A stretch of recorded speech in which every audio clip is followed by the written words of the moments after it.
ফরিদপুর ৪ আসনের সীমানা পুনর্বিবেচনা করতে ইসিতে ডিসির চিঠি, ফ্যাসিস্টের ধরতে চান ডিআইজি।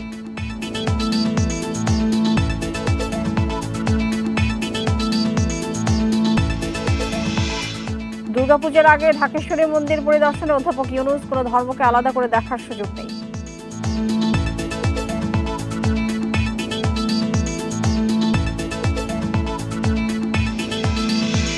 কোনো ব্যক্তি বা প্রতিষ্ঠান দেখে নয়, দেশের প্রয়োজনেই কেনা হচ্ছে এলএনজি, জানালেন অর্থ উপদেষ্টা।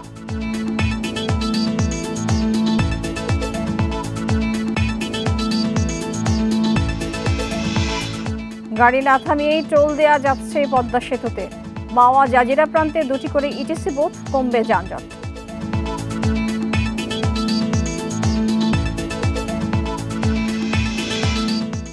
বগুড়ায় কুয়েত প্রবাসের স্ত্রী এবং সন্তানকে কুপিয়ে হত্যার অভিযোগ, 20 লাখ টাকা এবং স্বর্ণালংকার লুট।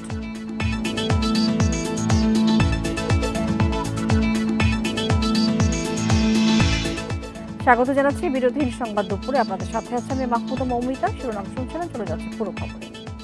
ফরিদপুর ৪ সংসদীয় আসনের সীমানা পুনর্বিন্যাসের দাবিতে সর্বদলীয় ঐক্য পরিষদের ডাকা সকাল সন্ধ্যা সড়ক এবং রেলপথ অবরোধ কর্মসূচির ৭ম দিন আজ।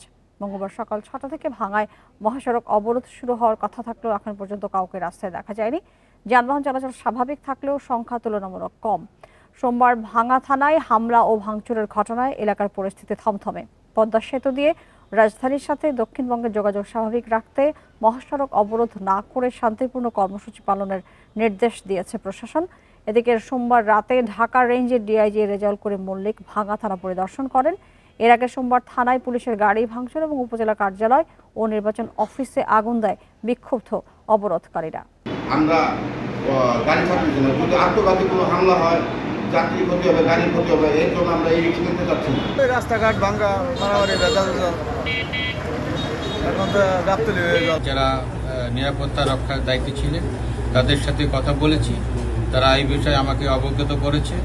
আমি তাদেরকে নির্দেশ দিয়েছি যে আইন শৃঙ্খলা রক্ষার জন্য যা যা করার তাদেরকে সবকিছু বিষয়ে আমি ব্যবস্থা নেওয়ার জন্য নির্দেশ দিয়েছি।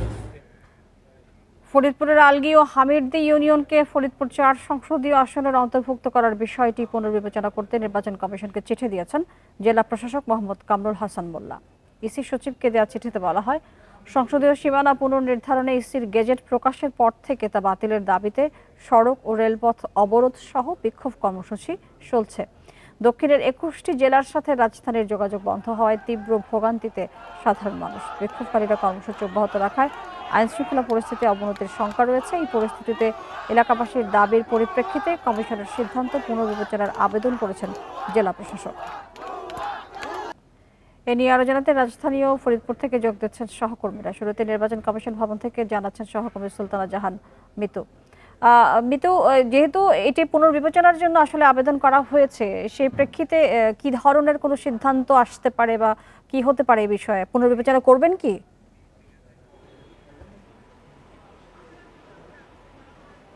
দেখুন, চিঠিটি গতকালই নির্বাচন কমিশন সচিবালয়ে পৌঁছেছে। আজকে নির্বাচন কমিশন সচিব জনাব আক্তার আহমেদকে এই বিষয়ে প্রশ্ন করেছিলাম। তিনি বলেছেন যে বিষয়টি নিয়ে শুধু নির্বাচন কমিশনের চিঠি নয়, ফরিদপুর ৪ এবং ২ নিয়ে গত সপ্তাহের মঙ্গলবার আদালতে একটি রিট হয়েছে এবং গতকালও আদালতে ৪ এবং ৫ আসন নিয়ে একটি রিট করেছে রাজনৈতিক দলসহ ফরিদপুর এলাকার জনসাধারণ। তাই এই বিষয়ে নির্বাচন কমিশনের কথা বলা এই প্রতিষ্ঠানটির সাংবিধানিক এই প্রতিষ্ঠানের এখতিয়ারের মধ্যে পড়ে না।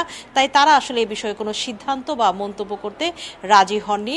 একটি বিষয় যে এই মাসের শুরুতেই নির্বাচন কমিশন যখন ৩০০ সংসদীয় আসনের গেজেট প্রকাশ করে, তারপর থেকে দেশের বিভিন্ন সংসদীয় আসন এলাকায় বিক্ষোভ চলছে, যেমন ব্রাহ্মণবাড়িয়া, পাবনা, বাগেরহাট সহ ফরিদপুরে সেখানে বিক্ষোভ চলছে এবং বিভিন্ন সহিংস ঘটনাও ঘটেছে। তবে সেসব এলাকা থেকে এলাকার প্রশাসনের পক্ষ থেকে জেলা ম্যাজিস্ট্রেট ম্যাজিস্ট্রেট বা জেলা প্রশাসকের পক্ষ থেকে নির্বাচন কমিশনকে চিঠি দেওয়ার ঘটনা এটাই প্রথম।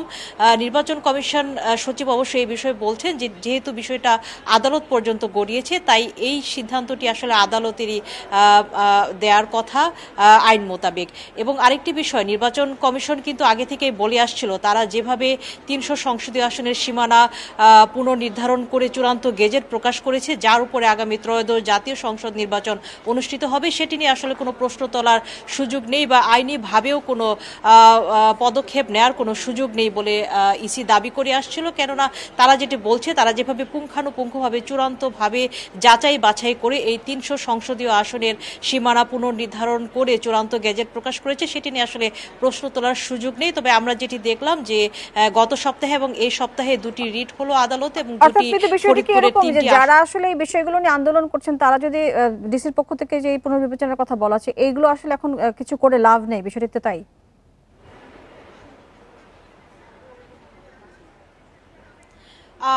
বিষয়টি তা নয়। নির্বাচন কমিশনের পক্ষ থেকে আগেই কঠোরভাবে জানিয়ে দেওয়া হয়েছিল যে আসলে যারা নিজেদেরকে সংক্ষুব্ধ বলে দাবি করছেন, চূড়ান্ত গেজেট প্রকাশিত হওয়ার পর তাদের আসলে আদালতে যাওয়ার সুযোগ নেই, অর্থাৎ নির্বাচন কমিশন যে সিদ্ধান্ত দিয়েছে সেটিকে চূড়ান্ত বলে মেনে নিতে হবে। সেক্ষেত্রে সংক্ষুব্ধরা আমরা দেখছি তারা আদালতে গিয়েছেন, তাই নির্বাচন কমিশনের সেই বিষয়গুলো পরিষ্কার মৃত সঙ্গে থাকবেন। আমরা চলে যাচ্ছি ফরিদপুরের সহকর্মী এস.এম. মাসুদুর রহমান রয়েছেন। মাসুদুর রহমান, আজকে তো সার্বিকভাবে আপনি শুনলেন সপ্তম দিন চলছে, এখন কি রাস্তায় খুব বেরিয়েছে অবরোধকারীরা নাকি আগের মতোই পরিস্থিতি আছে, পরিস্থিতি নিয়ন্ত্রণে?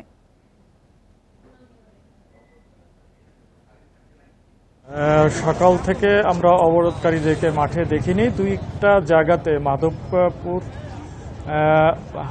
হামিদদি বাস স্ট্যান্ড এবং পুকুরিয়া বাস স্ট্যান্ডে সকাল ৮টার দিকে কিছুটা অবরোধ করার চেষ্টা করে। পাশাপাশি আইন শৃঙ্খলা বাহিনীর আজকে ব্যাপক উপস্থিতি এবং টহল জোরদারের কারণে আর অতিরিক্ত ৪ প্লাটুন বিজিবি মোতায়েনের করার প্রেক্ষিতে যৌথ বাহিনীর যে টহল, সেই টহল থাকার কারণে এখন পর্যন্ত মহাসড়কটি স্বাভাবিক অবস্থায় আছে। মহাসড়কের যান চলাচল স্বাভাবিক, তুলনামূলক যান চলাচল কম, কারণ আজকে সর্বদলীয় ঐক্য পরিষদের যে আন্দোলনের কর্মসূচি, সেখানে সকাল সন্ধ্যা মহাসড়ক রেলপথ অবরোধের ঘোষণা ছিল, যে কারণে মহাসড়কগুলোতে যান চলাচল কিছুটা কম।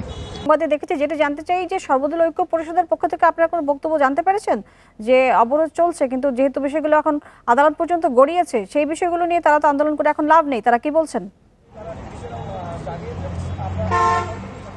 পাশাপাশি যে উপজেলা বিএনপি কিছুক্ষণ আগে একটা শান্তি মিছিল করেছে এবং সংক্ষিপ্ত সমাবেশ করেছে, তারা এই আন্দোলনের সমর্থন করে, কিন্তু সহিংস আন্দোলনকে তারা সমর্থন করে না। আর সর্বদলীয় যে কমিটি, সেখানে তার প্রধান যিনি সমন্বয়ক আলগী ইউনিয়নের চেয়ারম্যান সিদ্দিক মিয়া, তিনি গ্রেপ্তার হয়েছেন আরও ৩ দিন আগে। আর পাশাপাশি যে অন্যান্য সমন্বয়কারী, তারা বলেছেন যে জেলা প্রশাসন যেহেতু তারা নির্বাচন কমিশন বরাবর চিঠি দিয়েছেন এবং আশ্বস্ত করেছেন, ধৈর্য ধরার জন্য বলছেন, তারা প্রশাসনের উপর আস্থা রেখে ধৈর্যের সাথে তারা অবস্থান করছেন, তারা কোনো সহিংসতায় আর যাবেন না। কিন্তু আন্দোলন প্রত্যাহারের বিষয়ে তারা এখনো চূড়ান্ত কিছু না বললেও তারা মাসুদুর, আপনাকে অনেক ধন্যবাদ এবং সুলতান জাহান মিতু, আপনাদের দুজনকেই ধন্যবাদ আমাদের সাথে যুক্ত হবার জন্য। বাগেরহাটের 4টি সংসদীয় আসন পুনর্বহালের দাবিতে জেলা ও উপজেলা নির্বাচন কার্যালয়ের সামনে অবস্থান নিয়েছে সর্বদলীয় সম্মিলিত কমিটি। আন্দোলনকারীরা জানান, আসন পুনর্বহালের দাবিতে জেলা এবং সকল উপজেলার নির্বাচন অফিসগুলোতে অবস্থান কর্মসূচি পালিত হচ্ছে। সকাল 9টা থেকে 4 ঘন্টা এই কর্মসূচি পালনের সিদ্ধান্তের কথা জানিয়ে তারা বলছেন, আসন্ন দুর্গাপূজা উপলক্ষে ভোগান্তি কমাতে 2 দিন হরতাল কর্মসূচি প্রত্যাহার করা হয়েছে। তবে দাবি আদায়ে কর্মসূচি চালিয়ে যাওয়ার ঘোষণা তাদের। গত বৃহস্পতিবার আসন পুনর্বহালের দাবিতে হরতাল সহ 4 দিনের কর্মসূচি দেয় আন্দোলনকারীরা। পরে মঙ্গল এবং বুধবারের আধা বেলার হরতাল প্রত্যাহার করে অবস্থান কর্মসূচির ডাক দেন আন্দোলনকারীরা। আমরা হরতাল প্রত্যাহার করে এই নির্বাচন কমিশনের অফিস অবস্থান কর্মসূচি বলেন বা ঘেরাও কর্মসূচি বলেন, এটি আমরা করছি। আন্দোলন থেকে আমরা ফিরে যাইনি, আমাদের আন্দোলন চলবে। আমাদের দাবি আদায় না হওয়া পর্যন্ত আমরা আরও কঠিন কর্মসূচিতে ইনশাল্লাহ যাব। কোনো ধর্মকে আলাদা করে দেখার সুযোগ নেই মন্তব্য করে প্রধান উপদেষ্টা অধ্যাপক মোহাম্মদ ইউনূস বলেন, ভিন্ন মত ও ধর্মের কারণে নতুন বাংলাদেশে বৈষম্য হবে না। সকালে ঢাকেশ্বরী মন্দিরে তিনি আরও বলেন, পুরো জাতি একটি পরিবার, সেই পরিবারের মধ্যে নানা রকমের মতপার্থক্য থাকতেই পারে, কিন্তু পরিবারের একটি অটুট জিনিস, সেটিকে কেউ ভাঙতে পারে না। মঙ্গলবার সকালে দুর্গাপূজার প্রস্তুতি দেখতে ঢাকেশ্বরী মন্দিরে আসেন প্রধান উপদেষ্টা অধ্যাপক মোহাম্মদ ইউনূস। এ সময় প্রধান উপদেষ্টা বলেন, নানা মতভেদের পরেও পরিবার একটা অটুট জিনিস, এটাকে কেউ ভাঙতে পারে না। ঐক্যবদ্ধ হতে না পারলে আমরা জাতি হিসেবে ব্যর্থ হয়ে গেলাম। ধর্ম ও মতের পার্থক্য থাকলেও নাগরিকদের মধ্যে বৈষম্য করতে পারে না রাষ্ট্র। তিনি আরো বলেন, সবার সমান মর্যাদা নিশ্চিতের দায়িত্ব রাষ্ট্রের।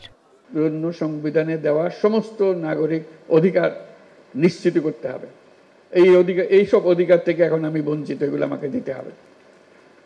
তখন আপনি সঙ্গী সাথী সবাইকে পাবেন, যে সবাইকে সব নাগরিক অধিকার নিশ্চিত করা, সেটা যেন আমরা করতে পারি। অধিকার প্রশ্নে সবাইকে সোচ্চার হওয়ার আহ্বান প্রধান উপদেষ্টার। সারা দেশের মানুষ একসঙ্গে থাকবে, কারণ সবারই একই সমস্যা, তার নাগরিক অধিকার প্রতিষ্ঠা করা। নিরাপত্তা বেষ্টনীতে যেন ধর্ম পালন করতে না হয়, এমন দেশ গঠনে সবাইকে ঐক্যবদ্ধভাবে কাজ করার তাগিদ দেন প্রধান উপদেষ্টা। নিরাপত্তা বাহিনীর বেষ্টিত হয়ে ধর্ম পালন করা একটা হাস্যকর জিনিস হবে। এটা কি কথা হলো? এটা কোন ধরনের দেশ বানালাম আমরা? এরকম দেশ বানানোর জন্য এত রক্তপাত, এত কিছু হলো, আমরা সেটা চাই না। দুর্গাপূজা ঐক্য ও সংহতির বার্তা দেয় মন্তব্য করে অধ্যাপক মোহাম্মদ ইউনুস বলেন, ২৪-এর গণ অভ্যুত্থানের পর নাগরিকদের মধ্যে আর কোনো বৈষম্যের সুযোগ নেই। আফসানা আফরোজ জুই, ইন্ডিপেন্ডেন্ট নিউজ, ঢাকা। শেখ হাসিনা এবং সাবেক স্বরাষ্ট্রমন্ত্রী আসাদুজ্জামান খান কামাল সহ মোট 4 আসামির বিরুদ্ধে মানবতা বিরোধী অপরাধের মামলায় দ্বিতীয় দিনের মতো সাক্ষ্য দিচ্ছেন আমার দেশ পত্রিকার সম্পাদক মাহমুদুর রহমান। এর আগে সকাল 10:50 ট্রাইব্যুনালে পৌঁছান তিনি। ট্রাইব্যুনাল 1-এর চেয়ারম্যান বিচারপতি মোহাম্মদ গোলাম মুর্তজা মজুমদারের নেতৃত্বাধীন বিচারিক প্যানেলে তার সাক্ষ্য গ্রহণ চলছে। জুলাই গণ অভ্যুত্থানে প্রায় 1400 আন্দোলনকারী নিহত হয়েছেন। জাতিসংঘের এমন পরিসংখ্যান সহ বাংলাদেশে শেখ হাসিনা সম্পর্কিত আন্তর্জাতিক বিভিন্ন প্রতিবেদন সাক্ষ্যতে তুলে ধরেছেন মাহমুদুর রহমান। এর আগে সোমবার ট্রাইব্যুনালের সাক্ষ্যে তিনি বলেন, ভারতের সহযোগিতায় শেখ হাসিনা পরিকল্পিতভাবে ফ্যাসিবাদী শাসনকে দীর্ঘায়িত করেছিল। বিচার বিভাগ, সেনা কর্মকর্তা, ডিজিএফআই, পুলিশ, মিডিয়া সহ প্রায় সকলে তার সহযোগী হিসেবে কাজ করে। সাবেক 3 সেনা প্রধানের নাম উল্লেখ করে বলেন, তারা দায় এড়াতে পারেন না। মাহমুদুর রহমান আরও বলেন, ক্ষমতায় এসে শেখ হাসিনা তার ফ্যাসিবাদ প্রতিষ্ঠা করতে সেনাবাহিনীকে দুর্বল করার পরিকল্পনার অংশ হিসেবে বিডিআর হত্যাকাণ্ড সংঘটিত হয়। এদিকে জুলাই অভ্যুত্থানের রাজধানীর রামপুরায় ভবনের কার্নিশে ঝুলে থাকা যুবক আমির হোসেনকে গুলির ঘটনায় ট্রাইব্যুনালে মামলার অভিযোগ গঠনের আদেশ হবে বৃহস্পতিবার। পদ্মা সেতুতে চালু হয়েছে আধুনিক nonstop electronic toll collection ETC system. এর মাধ্যমে নির্ধারিত লেনে গাড়ি না থামিয়ে স্বয়ংক্রিয়ভাবে টোল পরিশোধ করে সেতু পার হওয়া যাচ্ছে। তবে পদ্ধতি জানা না থাকায় প্রথম দিনে খুব বেশি চালক এই সুবিধা নেননি। এপিসি পদ্ধতি পূর্ণাঙ্গ চালু হলে সার্বিক টোল ব্যবস্থাপনার চিত্র বদলে যাবে বলছে সেতু কর্তৃপক্ষ। পদ্মা সেতুতে যুক্ত হলো অত্যাধুনিক প্রযুক্তি। উন্নত বিশ্বের মতোই গাড়ি না থামিয়ে টোল দেওয়ার পদ্ধতি ইলেকট্রনিক টোল কালেকশন ইটিসি চালু হয়েছে সেতুতে। এতে সময় সাশ্রয়ের পাশাপাশি যানজট কমবে বলছে কর্তৃপক্ষ। সেতুর মাওয়া ও জাজিরা প্রান্তে বসেছে মোট 4টি ইলেকট্রনিক টোল বুথ, আর বাকি 11টি বুথ চলছে আগের ম্যানুয়াল পদ্ধতিতে। সোমবার দুপুরে চালু হওয়া ইটিসি পদ্ধতি নিয়ে এখনও সেভাবে প্রচার হয়নি। ধারণা না থাকায় এখনও এটির ব্যবহার শুরু হয়নি বলছেন চালকরা। সময় খুব কম লাগবে, চলে যেতে পারবে, কোনো ঝামেলা নাই, দাঁড়ানোর কোনো ঝামেলা নাই, জ্যামজট লাগবে না। ইলেকট্রিক সিস্টেম চালু হলে ভালো হবে, আমাদের দায়িত্ব হবে না আমরা টাকা ইলেকট্রিক সিস্টেমে দিয়ে দিব। এখানে একটা টিম রেডি করে দেওয়া উচিত, যারা আর কি সব গাড়িওয়ালাকে ইনফর্ম করবে যে আসলে এরকম একটা ব্যবস্থা চালু হয়েছে, এটা সবাই আসলে জানা উচিত বা নেওয়া উচিত। সোমবার প্রথম দিনে 4টি যানবাহন ইটিসি পদ্ধতিতে নিবন্ধন করে জানিয়েছে কর্তৃপক্ষ। পুরোদমে ইটিসি লেন ব্যবহার শুরু হলে নন স্টপ টোল সুবিধা পাবেন চালকরা। এক অ্যাপের মাধ্যমে স্টার্ট করছি। এটা বেসিক্যালি এই অ্যাপটা যুক্ত হচ্ছে A2 এর সাথে, A2 এর অ্যাপের সাথে, আর তার সাথে আমরা আরও বিভিন্ন ব্যাংক, বিভিন্ন ফাইন্যান্সিয়াল ইনস্টিটিউটের সাথেও কথা বলছি। আস্তে আস্তে আশা করতেছি 1 মাস বা আগামী মাসখানেকের ভিতরে আরও অনেকগুলো ফাইন্যান্সিয়াল ইনস্টিটিউট অ্যাপের সাথে যুক্ত হবে। 2022 সালে উদ্বোধনের পর পদ্মা সেতু দিয়ে দৈনিক গড়ে 18,000 যানবাহন চলাচল করে। ইটিসি পদ্ধতিতে সময় বাঁচার কারণে গণপরিবহনের চালকরা এটি ব্যবহারে দ্রুতই আগ্রহী হবেন বলছে কর্তৃপক্ষ। Independent news. পিটার হাসের বিবেচনায় নয়, দেশের প্রয়োজনেই কেনা হচ্ছে এলএনজি, জানিয়েছেন অর্থ উপদেষ্টা ডক্টর সালেউদ্দিন আহমেদ। দুপুরে সরকারি ক্রয় সংক্রান্ত উপদেষ্টা পরিষদ কমিটির বৈঠক শেষে সাংবাদিকদের সঙ্গে আলাপকালে এসব কথা বলেন তিনি। জানান সাবেক রাষ্ট্রদূত পিটার হাস যুক্তরাষ্ট্রভিত্তিক কোম্পানি এক্সেলারেট এনার্জি প্রতিষ্ঠানের হলো কোনো ব্যক্তি বিবেচনায় নিয়ে নয়, বরং দেশের চাহিদার কারণে এই সিদ্ধান্ত নেওয়া হয়েছে। বাণিজ্য ঘাটতি কমাতে অতিরিক্ত দামে যুক্তরাষ্ট্র থেকে গম আমদানি করা হলেও ভোক্তা পর্যায়ে কোনো প্রভাব পড়বে না। কৃষি ও শিল্প মন্ত্রণালয়কে বিষয়টি দেখতে বলা হয়েছে। সরকার এই ব্যাপারে অত্যন্ত কঠোর। এছাড়া দেশের অর্থনীতিকে স্থিতিশীল করতে কাজ চলছে বলেও জানান তিনি। এছাড়া সার আমদানিতে যে দুর্নীতির অভিযোগ উঠেছে তা সংশ্লিষ্ট মন্ত্রণালয় খতিয়ে দেখবে বলেও জানান অর্থ উপদেষ্টা। এখানে আমরা তো সব ইন্টারন্যাশনাল প্রাইসগুলো কম্পেয়ার করে দেখি, সেটা এই আমেরিকা হোক, চায়না হোক বা সৌদি আরবিয়া হোক, কাতার অবশ্য এখন বন্ধ চুপচাপ, অন্যগুলো আমরা করছি, কম্পেয়ার করে করছি। এত সহজ না। আমেরিকা হলে আমরা দিয়ে দেবো, পিটার হাসকে আমরা জানি হতে। বগুড়ার শিবগঞ্জে ঘর থেকে প্রবাসীর স্ত্রী এবং সন্তানের মরদেহ উদ্ধার করেছে পুলিশ। সেখান থেকে প্রায় 20 লাখ টাকা নগদ অর্থ ও বেশ কয়েক ভরি স্বর্ণালংকার চুরি হয়েছে বলে জানিয়েছেন স্বজনরা। নিহতরা হলেন রানী বেগম এবং তার ছেলে ইমরান হোসেন। পুলিশ জানায়, রাতে কোনো এক সময় ঘরে ঢুকে তাদের হত্যা করা হয়। সকালে প্রতিবেশীরা সাড়া না পেয়ে ডাকাডাকি শুরু করে। পরে ঘরের দরজা ভেঙে ভেতরে ঢুকে ছেলে ইমরান এবং বারান্দায় মা রানী বেগমের রক্তাক্ত মরদেহ দেখতে পান। খবর পেয়ে ঘটনাস্থল থেকে মরদেহ উদ্ধার করে পুলিশ।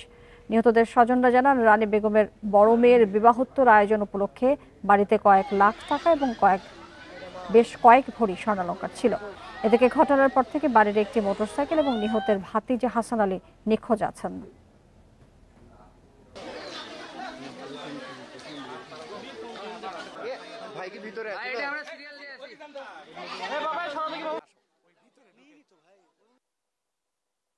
বাড়ির ভেতর থেকে কোনো সাড়া না পাওয়ায় আশপাশের লোক আসে, তখন দেখলো যে বাইরে তালা তো হওয়ার কথা না। সকালবেলা তখন চিৎকার করে সবাইকে ডাকে। ফার্নিচার বানাইতে দিয়েছে, তারপর আবার আপনার বিয়েতে খরচের জন্য টাকা নিয়ে এসছে। বাসা থেকে বাইক, ফোন আর আনুষঙ্গিক কিছু স্বর্ণ গহনা ছিল, এগুলা এখন নাকি নাই, এগুলা নিয়ে গেছে। প্রবাসী ইদ্রিস সালাম বাড়িতে দুটো ডেড বডি পাওয়া গেছে। একজন রানী বেগম বয়স 40 এবং তার ছেলে হলো ইমরান বয়স 18। কে বা কাহারা দিনে যে কোনো সময়, রাতের যে কোনো সময় তাকে হত্যা করে চলে গেছে। এবং তার একটা মোটরসাইকেল এবং একজন 15 বছরের একটা ছেলে, তাকে পাওয়া যাচ্ছে না। বৃষ্টি ও উজানের ঢল কমে আসায় কমতে শুরু করেছে তিস্তার পানি। এর ফলে লালমনিরহাটের প্লাবিত বিভিন্ন এলাকা থেকে পানি নামতে শুরু করেছে। পানি উন্নয়ন বোর্ড জানিয়েছে, তিস্তা নদীর পানি বর্তমানে বিপদসীমার 28 সেন্টিমিটার নিচে প্রবাহিত হচ্ছে। নদ-নদীর পানি কমতে শুরু করায় ধীরে ধীরে ঘরবাড়ি এবং রাস্তাঘাট ভেসে উঠছে। এতে যে জনজীবনে স্বস্তি ফিরে আসতে শুরু করলেও পুরোপুরি স্বাভাবিক হতে আরও সময় লাগবে উল্লেখ করে স্থানীয়রা জানিয়েছেন, অনেক বাড়িতে এখনও রান্নার উপযোগী পরিবেশ নেই, বিশুদ্ধ পানিরও সংকট রয়েছে। বগুড়ার শিবগঞ্জে ঘর থেকে প্রবাসীর স্ত্রী ও সন্তানের মরদেহ উদ্ধার করেছে পুলিশ। রাতের কোনো এক সময় তাদের কুপিয়ে হত্যার ঘটনা ঘটেছে বলছে পুলিশ। আমরা এই বিষয়ে একটু আগেই আপনাদের জানিয়েছি। এই বিষয়ে বিস্তারিত আমরা জানবো। সহকর্মী হাসিবুর রহমান আমাদের সাথে যোগ দিচ্ছেন বগুড়া থেকে। হাসিবুর রহমান, জানাবেন কেউ কি গ্রেপ্তার হয়েছে, কোনো ক্লু কি পাওয়া গেছে এবং মরদেহগুলোর পরিস্থিতি আসলে কি, সেটা কি ময়না তদন্তের জন্য পাঠানো হয়েছে? আমি একটু আগে একজন পুলিশ কর্মকর্তার সাথে কথা বলেছি, তারা যেটি বলেছেন যে এই ঘটনার সাথে কাউকে জড়িত সন্দেহে কাউকে এখন পর্যন্ত গ্রেপ্তার করা সম্ভব হয়নি। তবে ঘটনার সাথে জড়িতদের চিহ্নিত করার কাজ প্রায় পুলিশ শেষ করে ফেলেছে এবং তারা যে আশা করছে তাতে আগামীকাল দুপুরের মধ্যে এই ঘটনার সাথে সংশ্লিষ্টদের কাউকে তারা গ্রেপ্তার করতে পারবে। এবং এই যে বিষয়টি তারা আমাদেরকে নিশ্চিত করেছেন, এটার পেছনের প্রযুক্তির ব্যবহার থেকেই তারা মূলত নিশ্চিত হয়েছেন। আর ময়নাতদন্তের বিষয়টি এখনো দেরি হবে, কারণ এটি ক্রাইম সিনের যারা সদস্য রয়েছেন সিরাজগঞ্জ থেকে আসবেন, তারপরে তারা এখানকার প্রাথমিক আলামতগুলো সংগ্রহ করবেন, তারপরে মরদেহগুলো বগুড়া সদরে যেটি শহীদ জিয়াউর রহমান মেডিকেল কলেজ হাসপাতাল সেখানে নিয়ে যাওয়া হবে। তারপরেই মূলত ময়না তদন্তের কাজ শুরু হবে, এইরকমই ধারণা দিয়েছেন পুলিশ। আর আপনাকে জানিয়ে রাখি যে এর পেছনে যে কারণ হিসাবে স্থানীয় লোকজন যে তথ্য দিচ্ছেন সেটি হলো যে নিহতদের স্বজন, বিশেষ করে নিহতের বড় মেয়ের বিয়ের যে বিবাহোত্তর অনুষ্ঠান, সেটির জন্য বেশ কিছু প্রস্তুতি চলছিল বেশ কয়েকদিন ধরে। এবং এই যে প্রস্তুতি এর পেছনে কিছু স্বর্ণালঙ্কার কেনার ঘটনা বাড়ির খুব ঘনিষ্ঠ জনরা জেনেছিলেন, তারপরে নগদ কিছু টাকাও রাখা হয়েছিল, সে তথ্য তারা জানতেন, যে কারণে মনে করা হচ্ছে যে এই ডাকাতির ঘটনায় আসলে এই দুজনকে হত্যা করা হয়েছে। এবং এই হত্যার পেছনের মূল কারণটাই হলো যে বিবাহোত্তর অনুষ্ঠানের জন্য রাখা নগদ টাকা এবং স্বর্ণালঙ্কার, এটাই মূলত তাদের বলে নিশ্চিত করছেন প্রাথমিক তদন্তে। বড় মেয়ের বিয়ের কথা আপনি বলছিলেন, তার কোনো বক্তব্য পাওয়া গেছে কিনা এবং যিনি প্রবাসী আছেন তার ব্যাপারে কোনো তথ্য আপনার কাছে আছে কিনা? না, আমি স্বজনদের সাথে কথা বলেছি, তিনি তো আসলে কুয়েতে রয়েছে, আপনি জানেন যে ইদ্রিস আলী সে দীর্ঘদিন ধরে কুয়েতে রয়েছেন এবং মেয়ের বিয়ে উপলক্ষে সে মাঝে মাঝে বেশ কিছু নগদ টাকা পাঠিয়েছেন ব্যাংকের মাধ্যমে। সেই কারণেই এইখানে কারো চোখ পড়ে থাকতে পারে যে এই বিবাহের আগে, বিবাহোত্তর অনুষ্ঠানের আগে যে নগদ টাকা, সেটাকেই আসলে তারা লক্ষ্য করেছে, টার্গেট করেছে। একই সাথে কিছু স্বর্ণালঙ্কার, এটি মূল হত্যাকাণ্ডের কারণ হতে পারে বলে এখন পর্যন্ত এলাকাবাসীর ধারণা এবং পুলিশেরও কোনো সদস্য আমাদেরকে এইরকমই ইঙ্গিত দিয়েছেন। তবে এটি জানা যাবে হয়তোবা এই ঘটনার সাথে জড়িতদের কাউকে আটক করার পরে। তবে পুলিশ আশাবাদী যে আগামীকাল দুপুরের মধ্যে এই ঘটনার সাথে সংশ্লিষ্ট অন্তত একজনকে তারা আটক করতে পারবে, এরকম প্রত্যাশার কথাই আমাদেরকে জানিয়েছেন। এবং যাকে আটকের কথা পুলিশ চিন্তা করছে বা সন্দেহ করছে, যাকে আটক করলেই সব তথ্য পাওয়া যাবে, সেই ব্যক্তি একেবারেই স্বজন এই নিহতদের দুইজনের, এইরকমই তথ্য আমাদেরকে পুলিশ দিয়েছে। আপনাকে অনেক ধন্যবাদ আমাদের সাথে যুক্ত হয়ে এই বিষয়ে তথ্য দেওয়ার জন্য। উত্তরের 16 জেলার মহাসড়কে এক বছরের দুর্ঘটনায় নিহত হয়েছেন 500-র বেশি মানুষ। যানবাহনের বেপরোয়া গতি, চালক এবং পথচারীদের অসতর্কতা এবং ওভারলোডিং এর কারণে বেশিরভাগ দুর্ঘটনা বলছে হাইওয়ে পুলিশ। এছাড়া অবৈধ 3 হুইলারের কারণেও দুর্ঘটনা ঘটছে। মহাসড়কের দুর্ঘটনা রোধে নানা উদ্যোগ নেওয়া হচ্ছে, জানালেন কর্মকর্তারা। এবছরের জুন পর্যন্ত এক বছরে উত্তরের 16 জেলায় মহাসড়কে 585টি দুর্ঘটনা ঘটে। এতে মৃত্যু হয় 96 জন নারী ও 77 শিশু সহ 499 জনের, আর আহত হন 517 জন। এসব সড়ক দুর্ঘটনায় বগুড়া অঞ্চলের সবচেয়ে বেশি 279 জনের মৃত্যু হয়, আর রংপুরে 195 জনের। হাইওয়ে পুলিশ বলছে, বেপরোয়া গতি, অতিরিক্ত মালামাল বহন, চালক ও পথচারীদের অসতর্কতা সহ 6 কারণে মহাসড়কে দুর্ঘটনা ও প্রাণহানি। দুর্ঘটনা রোধে নানা উদ্যোগের কথা জানালেন কর্মকর্তারা। এই ওভার স্পিডিংয়ের পরিমাণ অনেক বেশি বেড়ে যায় এবং ইদানিং যে একটা অত্যন্ত চিন্তার বিষয় সেটা হচ্ছে যে ট্রাকগুলো ওভার স্পিডিংয়ের মধ্যে চলে যাচ্ছে। রাতের বেলা যখন ভালো সড়ক পাচ্ছে তারা স্পিড অনেক বেশি বাড়িয়ে দিচ্ছে এবং ওই অবস্থায় হাইওয়ে পুলিশের পক্ষ থেকে বা যে কোনো পুলিশের পক্ষে কিন্তু রাতের বেলা গাড়িগুলো থামানো জীবনের জন্য কিন্তু ঝুঁকিকর। প্রশস্ত মহাসড়কের দুর্ঘটনার আরেকটি কারণ মোটরসাইকেল ও 3 হুইলারের বেপরোয়া গতি বলছেন স্থানীয়রা। হাইওয়ে ফাঁড়ির দুই ধারে 1 কিলোমিটার মধ্যে 1 মাসের মধ্যে 5টা দুর্ঘটনা ঘটেছে এবং 5টা দুর্ঘটনায় 5 জন লোক মারা গেছে। গাড়িগুলোতে চলে খুব দ্রুত গতিতে চলে, বিশেষ করে বাস, ট্রাক যেগুলো আছে, আবার মুগরির গাড়িগুলো যেগুলো আছে, আবার জ্যাক গাড়িগুলো যেগুলো আছে, খুব দ্রুত গতিতে চলে। এই দুর্ঘটনা ও মোটরযান আইন ভঙ্গের দায়ে এক বছরে 39,000-এরও বেশি মামলা করেছে বগুড়া ও রংপুর রিজিয়নের হাইওয়ে পুলিশ, আর জরিমানা আদায় করেছে 11 কোটি টাকা। Asifur Rahman, independent news, Bogura. Ozone স্তরের ক্ষতি কমাতে উন্নত দেশগুলো আর্থিক সহায়তা দিলেও জলবায়ু ভারসাম্য রক্ষায় তেমন সাড়া পাওয়া যায় না, এমন মন্তব্য করেছেন পরিবেশ উপদেষ্টা সৈয়দ রিজওয়ানা হাসান। সকালে পরিবেশ অধিদপ্তরের অনুষ্ঠানে তিনি উন্নত বিশ্বের দ্বৈত মানসিকতা এবং অবস্থানের চিত্র তুলে ধরেন। পৃথিবীর প্রাণভ্রমরা সূর্যের আলো, কিন্তু সেই আলোতেই লুকিয়ে মারাত্মক ক্ষতিকর অতিবেগুনি রশ্মি। পৃথিবীর রক্ষা কবচ বায়ুমণ্ডলের ওজোন স্তর না থাকলে হুমকির মুখে পড়ত প্রাণ প্রকৃতি। বিশ্ব ওজোন দিবস 2025 পৃথিবীর এই অমূল্য ঢাল রক্ষায় সচেতন করার দিন। এ নিয়ে রাজধানীর পরিবেশ অধিদপ্তরে অনুষ্ঠিত হয় আলোচনা সভা। বিশেষজ্ঞরা বলেন, ওজোন স্তরের ক্ষতি কমাতে আন্তর্জাতিক সহযোগিতা যেমন দরকার, তেমনি ব্যক্তিগত উদ্যোগও অপরিহার্য। সচেতনতা তৈরি ও উদ্যমী হওয়ার আহ্বান জানান পরিবেশ উপদেষ্টা। ওজোন স্তর রক্ষা ও জলবায়ু ঝুঁকি মোকাবেলায় উন্নত দেশগুলোর দ্বৈত মানসিকতা ও অবস্থান তুলে ধরেন তিনি। উন্নত বিশ্ব দেখলো যে এইটা যদি আমরা এফেক্টিভলি এনফোর্স করতে না পারি, কার্যকরভাবে প্রয়োগ করতে না পারি, তাদের নাগরিকেরা অতিবেগুনি রশ্মির ঝুঁকির মধ্যে থাকবে। এই জন্য এখানে নিয়মিত তারা অর্থ সহায়তা দেয়, নিয়মিত তারা প্রযুক্তি সহায়তা দেয়। কিন্তু জলবায়ু পরিবর্তনের ক্ষেত্রে যখন আমরা বলি যে কার্বন ডাই অক্সাইডের নিঃসরণ কমাতে হবে, তখন আমাদেরকে উন্নয়নের নানান স্লোগান দিয়ে না আমাদের কয়লা লাগবেই, না আমাদের জীবাশ্ম জ্বালানি লাগবে, এই কথাগুলো বলা হয়। শুধু সরকারের সমালোচনা নয়, সমাজ ও দেশের কল্যাণে প্রত্যেকের মানসিকতার পরিবর্তন জরুরি বলেও মন্তব্য করেন সৈয়দা রিজওয়ানা হাসান। আমরা যতটা আগ্রহ নিয়ে সমালোচনা করি, ততটা আগ্রহ নিয়ে ব্যক্তিগত আচরণটাও বদলাই, তাহলে সমাজটা দ্রুত বদলাবে। সকলের ভূমিকাটা আমরা পালন করব, নেতিবাচকতা থেকে সরে আসব। একটা জাতি গঠনের ভিত্তি কখনো সন্দেহ আর নেতিবাচকতা হতে পারে না। জীবন বাঁচানোর জন্য ওজোন স্তর রক্ষার বিকল্প নেই বলে মনে করেন পরিবেশ উপদেষ্টা। শাহাদাত স্বপন, ইন্ডিপেন্ডেন্ট নিউজ, ঢাকা। রাকসু নির্বাচন ঘিরে দ্বিতীয় দিনের প্রচারণায় উৎসবমুখর রাজশাহী বিশ্ববিদ্যালয়। সকাল থেকে প্রার্থীরা ছুটছেন বিভিন্ন ডিপার্টমেন্ট এবং আবাসিক হলে। ভোটারদের কাছে গিয়ে নানা প্রতিশ্রুতি দিচ্ছেন তারা। আবাসন সংকট, নিরাপত্তা, সাইবার বুলিং ইস্যুগুলোর উপর সবচেয়ে বেশি গুরুত্ব দিচ্ছেন প্রার্থীরা। সৌহার্দ্যপূর্ণ পরিবেশে বিভিন্ন প্যানেলের শিক্ষার্থীরা প্রচারণা চালিয়ে যাচ্ছেন। এখন পর্যন্ত কোনো পক্ষ থেকে আচরণবিধি লঙ্ঘনের কোনো অভিযোগ আসেনি জানিয়ে নির্বাচন কমিশনের আশ্বাস, অভিযোগ পেলেই প্রয়োজনীয় ব্যবস্থা নেওয়া হবে।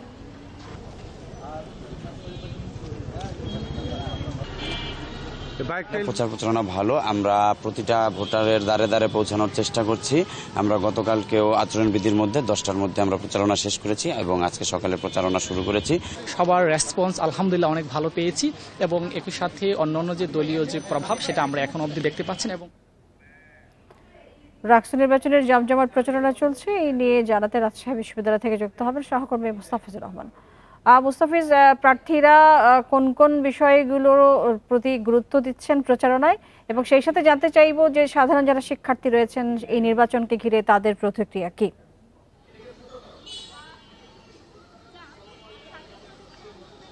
দেখুন, সাধারণ শিক্ষার্থীদের মাঝে কিন্তু ব্যাপক উৎসাহ উদ্দীপনা দেখা গেছে নির্বাচনকে কেন্দ্র করে। কেননা দীর্ঘ ৩৫ বছর পর রাজশাহী বিশ্ববিদ্যালয়ে রাকসু নির্বাচন অনুষ্ঠিত হতে যাচ্ছে এবং এই রাকসু নির্বাচনকে কেন্দ্র করে আমি দেখেছি যে বিভিন্ন ক্যাম্পাসের বিভিন্ন কেন্দ্রে যেখানে শিক্ষার্থীদের পদচারণা বেশি, সেখানে কিন্তু প্রার্থীরা ছুটে যাচ্ছেন, তাদের যে ইশতেহারগুলো রয়েছে সেগুলো তুলে ধরছেন। এবং অনেকে রাজশাহী বিশ্ববিদ্যালয়ে যেহেতু 11টি প্যানেল ঘোষণা করা হয়েছে, 11টি প্যানেলের মধ্যে বেশ কিছু প্যানেল এর মধ্যে ইশতেহার ঘোষণা করেছে এবং এখন একটি প্যানেল তাদের ইশতেহার ঘোষণা করছেন।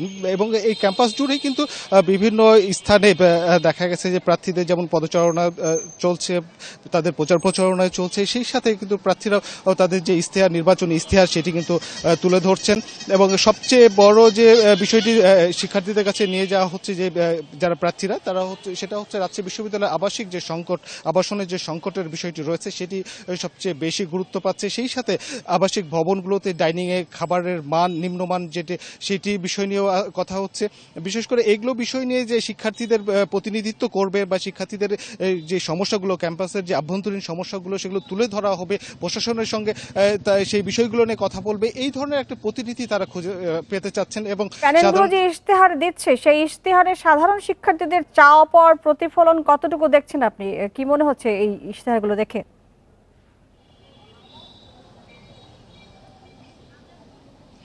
দেখুন, রাজশাহী বিশ্ববিদ্যালয় এখন পর্যন্ত যে দলগুলো ইশতেহার ঘোষণা করেছে বা তাদের যে প্রচারণায় সেখানে সবচেয়ে বেশি গুরুত্ব পাচ্ছে শিক্ষার্থীদের স্বার্থটাকে বেশি গুরুত্ব দেওয়া হচ্ছে। আর রাষ্ট্র যেহেতু শিক্ষার্থীদের জন্যই, এবং এখানে আমরা দেখেছি যে শিক্ষার্থীদের যে আবাসিক ভবনের কথা বলা হচ্ছে সেটি সবচেয়ে গুরুত্ব দেওয়া হচ্ছে এবং শিক্ষার্থীদের নিরাপত্তার যে বিষয়টি রয়েছে সেটিকে গুরুত্ব দেওয়া হচ্ছে। কারণ আমরা প্রায়ই দেখে থাকি যে রাজশাহী বিশ্ববিদ্যালয়ে বহিরাগত ধারায় সাধারণ শিক্ষার্থীরা আহত হয়ে থাকেন বা হয়রানির শিকার হয়ে থাকেন, সেই বিষয়টি গুরুত্ব পাচ্ছে। সেই সাথে নারী শিক্ষার্থীরা যে সম্প্রতি সাইবার বুলিং এর যে শিকার হচ্ছেন সেই বিষয়টি সবচেয়ে গুরুত্ব দেওয়া হচ্ছে। এবং আমরা দেখেছি যে এখানে যারা প্রার্থীরা রয়েছেন দুটি রাজনৈতিক দলের যে ছাত্র সংগঠন রয়েছে তারা সহ যারা স্বতন্ত্র প্রার্থী রয়েছেন প্রত্যেকেই কিন্তু ছাত্রদের কল্যাণের জন্যই তারা কাজ করে যাচ্ছেন এমনটি প্রতিশ্রুতি দিচ্ছেন। সেই সাথে প্রত্যেকটি ডিপার্টমেন্ট থেকে আবাসিক হলগুলোতে প্রার্থীরা যাচ্ছেন, শিক্ষার্থীদের কাছে তাদের প্রতিশ্রুতিগুলো পুনর্ব্যক্ত করছেন এবং তাদের পক্ষে ভোটগুলো নিয়ে আসার চেষ্টা করছেন। সেই সাথে তারা প্রতিষ্ঠিত করার চেষ্টা করছেন যে তারা নির্বাচিত হলে শিক্ষার্থীদের জন্য তারা কি করবেন, এই বিষয়টি তারা তুলে ধরছেন। তো রাকসু থেকে এই ছিল সর্বশেষ। মুস্তাফিজুর, আপনাকে ধন্যবাদ আমাদেরকে বেশি তথ্য দেওয়ার জন্য। চাঁদাবাজি এবং দখলদারের রাজনীতি দেশে আর চলবে না। বিশ্লেষকরা বলছেন ডাকসু এবং জাকসু নির্বাচনের ফল সেই বার্তাই দিয়েছে। পেশি শক্তির রাজনীতিকে প্রত্যাখ্যান করেছে নতুন প্রজন্ম। রাজনৈতিক দলগুলোকে তরুণদের আকাঙ্ক্ষা গভীরভাবে গুরুত্ব দিতে হবে বলে মনে করেন তারা। ডাকসু ও জাকসুতে রেকর্ড সংখ্যক ভোট পড়েছে। ভোটের পরিবেশ নিয়েও সন্তুষ্ট অধিকাংশ প্রার্থী। শিক্ষার্থীরা বলছেন রাজনীতির ধরন বদলাতে হবে। পেশি শক্তি, চাঁদাবাজি আর টেন্ডারবাজি চলবে না। তারই প্রতিফলন হয়েছে ঢাকা ও জাহাঙ্গীরনগর বিশ্ববিদ্যালয়ে। একটিমাত্র প্রত্যাশা, সেটা হচ্ছে যেন তারা শিক্ষার্থী বান্ধব যেন ক্যাম্পাসটি গড়ে তোলেন এবং দুর্নীতিমুক্ত আমরা একটি ক্যাম্পাস চাই। ইশতেহারে যেসব ব্যাপারগুলো যুক্ত করা হয়েছে বা ক্যাম্পাসের সমস্ত ব্যবস্থাপনা সবকিছু যাতে স্বচ্ছ হয়, অ্যাকাউন্টেবল থাকে। 33 বছর পর তাদের কাছে আমাদের এই আবদারটাই থাকবে যে তারা যেই পদক্ষেপটা নিতে চাচ্ছে যেটা যেন সুষ্ঠুভাবে হয়। বিশ্লেষকরাও বলছেন প্রথাগত রাজনীতি চায় না নতুন প্রজন্ম। এটা আগামী জাতীয় নির্বাচনের জন্য বার্তা। এটি শুধুমাত্র বিশ্ববিদ্যালয়ের ভিতরেই থাকবে। এই নির্বাচনের আবহ বা এই নির্বাচনের প্রভাব বাইরে যাবে না, জাতীয় নির্বাচনে পড়বে না, সেটা আমি বিশ্বাস করি না। ডাকসু হচ্ছে বাংলাদেশের রাজনীতির একটা ব্যারোমিটার এবং এখানে অনেক কিছুই ইন্ডিকেট করে ভবিষ্যৎ রাজনীতির। অতীতেও করেছে, ভবিষ্যতেও করবে। ডক্টর দিলারা চৌধুরী বলছেন রাজনৈতিক দলগুলোকে রাষ্ট্রের সংস্কার ও ঝুঁকি উপলব্ধি করতে হবে। পরিবর্তন না হলে টিকে থাকতে পারবে না। রাজনৈতিক দলগুলি যদি সংকটটাকে না বুঝে থাকে যে বাংলাদেশ কি সংকটের উপর দাঁড়িয়ে আছে এবং ক্ষমতায় যাওয়ার রাজনীতিতেই তারা যদি সংকট উত্তরণের জন্য ছাড় না দিয়ে একটা ঐক্যমতে না আসে, তাহলে এই রাজনীতির দলগুলি 111 আসবে কিনা আমি বলতে পারছি না, তবে এই রাজনৈতিক দলগুলি আর রাজনীতি করতে পারবে না বাংলাদেশে। গণঅভ্যুত্থানের মধ্য দিয়ে যে আকাঙ্ক্ষা তৈরি হয়েছে তা দলগুলোকে বুঝতে হবে বলে মনে করেন বিশ্লেষকরা।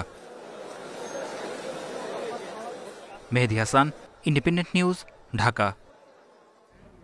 বন উজাড়, পাচারকারীদের দৌরাত্ম্য সহ নানা প্রতিকূলতার মধ্যেও খাগড়াছড়ির পাহাড়ি বনে এখনো টিকে আছে দুর্লভ পাখি ধনেশ। প্রত্যন্ত গ্রামের মানুষের ভালোবাসায় বাড়ছে এই পাখির সংখ্যা। পরিবেশের সুরক্ষায় দুর্লভ পাখি সহ বন্যপ্রাণীর শিকার এবং পাচার বন্ধে আইন প্রয়োগের পাশাপাশি সচেতনতা বাড়ানোর কাজ করছে বন বিভাগ।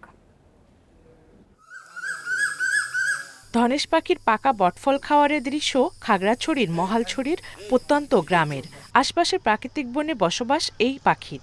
ভাদ্র ও চৈত্র মাসে বটফল খেতে নিয়মিত চলে আসে লোকালয়ে। এই গ্রামের কেউ শিকার না করায় কয়েক বছরে বেড়েছে ধনেশ পাখির সংখ্যা। স্থানীয়রা জানান 2021 সালে 3টি ধনেশ দেখা গেলেও এবছর দেখা গেছে 8টি। এখানে পাখি শিকার না করার কারণে বংশবৃদ্ধি হচ্ছে। বিশেষ করে এখানে প্রতিদিন প্রায় 6 থেকে 8টা এই সময় দেখা যায় আর কি। গাছের ফলন ফাঁকা হয়, এই সিজনেও অনেকবার প্রতিদিন প্রায় নিয়মিত আসে। আমরা সুরক্ষিত রাখি, কোনো নিধন হয় না পাখিগুলো। পাখিগুলো যাকে যাকে চলে আসলে আমরা ওইগুলো তিল মারি না। পাখি রক্ষায় জনসচেতনতা বাড়ানোর কথা জানালেন স্থানীয় জনপ্রতিনিধি। আগে ছিল 2021 সালে 2টা, এখানে প্রায় 8টা হয়ে গেছে। এখানে আমি লোকজনকে বলছিলাম যাতে এখানে কোনো বন্যপ্রাণী বা কেউজন যাতে শিকার না করে, এটা আমি জনপ্রতিনিধি হিসেবে আমি সবাইয়ের কাছে বলেছিলাম। ধনেশ পাখি সহ বন্যপ্রাণী শিকার ও পাচার বন্ধে আইন অনুযায়ী কাজ করার কথা জানালো বন বিভাগ। এগুলো রক্ষা করা খুবই জরুরি, নতুবা এটা প্রকৃতি থেকে হারিয়ে যাবে। রাজধনেশ সহ অন্যান্য বন্যপ্রাণী রক্ষায় আমরা যদি কেউ শিকার করতে চায় বা পাচার করতে চায়, খবর পাওয়ার সাথে সাথে আমরা ইনস্ট্যান্ট ব্যবস্থা নিই এবং যারা পাচারকারী তাদেরকে আমরা আইনের আওতায় নিয়ে এসে আমরা জেলে প্রেরণ করি। দেশে উদয়ী ও পাকড়া সহ 3 প্রজাতির ধনেশ পাখি দেখা যায়। এদের বিচরণ খাগড়াছড়ি, রাঙামাটি, বান্দরবন এবং সিলেট অঞ্চলে। Independent news. আর এই ছিল বিরতির সংবাদ দুপুরে। আরো বিস্তারিত জানতে চোখ রাখুন ফেসবুক, ইউটিউব এবং এক্সে। ধন্যবাদ সবাইকে সাথে থাকার জন্য।